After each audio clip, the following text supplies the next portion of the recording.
तूफानों के नाम के पीछे बहुत सारी इंटरेस्टिंग कहानियाँ छिपी हुई है।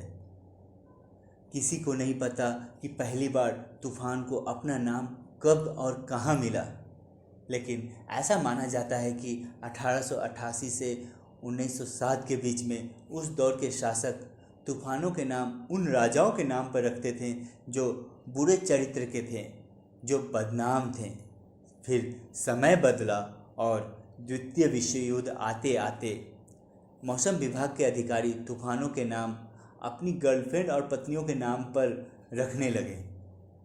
फिर थोड़ा समय और बीता और 1953 आते आते पहली आधिकारिक सूची तैयार हुई, जिसमें अटलांटिक सागर के आसपास के देशों ने वर्ल्ड मेट्रोलॉजिकल ऑर्गेनाइजेशन को एक सूची बनाकर उनको सौंपा, जिसमें वे नाम दिए गए जो आने वाले समय में तूफानों के थे।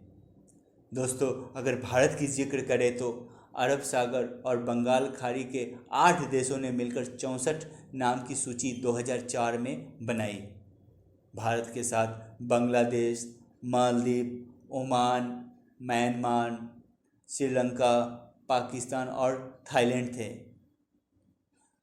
दोस्तों, पाकिस्तान ने बहुत सारे इंटरेस्टिंग नाम दिए, जैसे कि नीलोफर, बुलबुल और तितली, जो कि कहीं ना कहीं हास्यास्पद लगते हैं।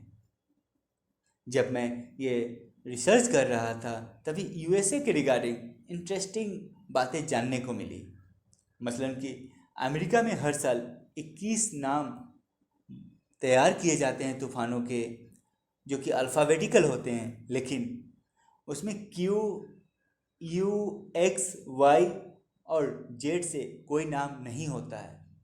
अगर एक साल में 21 से ज़्यादा तूफान आते हैं तो फिर अल्फ़ा, बीटा, गामा नाम दिया जाता है। 1979 से पहले अमेरिका में जितने भी तूफान आते थे उन सब के नाम स्त्रियों के नाम पर रखे जाते थे, लेकिन 1979 के बाद प्रचलन बदला और ऑड इवन के टर्म पर स्त्री और पुरुष के नाम पर रखे जाने लगे। यानी अगर ऑड ईयर में हो रहा है तूफान तो फिर स्त्री के नाम पर, और अगर इवन ईयर में हो रहा है तो पुरुष के नाम पर। दोस्तों, अब सवाल ये उठता है कि तूफानों के नाम रखे क्यों जाते हैं? तो तूफानों के नाम इसलिए रखे जाते हैं दोस्तों, ताकि तूफानों को डील करने के लिए जो डेटा तैयार होता है वो बेहतर तरीके से तैयार हो सके और उस डेटा से एनालाइज किया जा सके कि आने वाले समय में तूफान को किस तरह से हराया जा सकता है, किस तरह से जान माल की कम हानि हो सकता है। तो दोस्तों, आज के लिए इतना ही। आप चैनल सब्सक्राइब करना ना भूलिए। Thank you so much.